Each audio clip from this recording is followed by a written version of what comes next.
நமது மக்களின் உரிமைகளுக்காகவும் தமிழ் மண்ணிலிருந்து தீரத்துடன் போராடி உயிர் நீத்த எண்ணற்ற வீரர்களின் தியாகத்தை எப்போதும் போற்றுவேன்.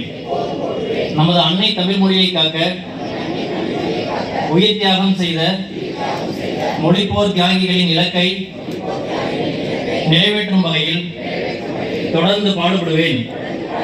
இந்திய அரசியலமைப்பு சட்டத்தின் மீதும் இறையாண்மை மீதும் நம்பிக்கை வைத்து அனைவருடன் ஒற்றுமை, சகோதரத்துவம், மத நல்லிணக்கம், சமத்துவம் ஆகியவற்றை பேணி காக்கின்ற பொறுப்புள்ள தனி மனிதராக செயல்படுவேன்.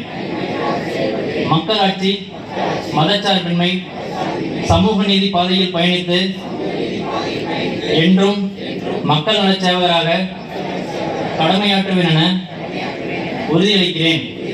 சாதி, மதம், பாலினம், பிறந்த இடம் ஆகியவற்றின் பெயரில் உள்ள வேற்றுமைகளை களைந்து மக்களிடையே விழிப்புணர்வை ஏற்படுத்தி அனைவருக்கும் சம வாய்ப்பு, சம உரிமை கிடைக்க பாடுபடுவேன். பிறப்புக்கும் எல்லா உயிர்க்கும் என்ற சமத்துவ கொள்கையை கடைபிடிப்பேன் என்று உளமாற உறுதி கூறுகிறேன்.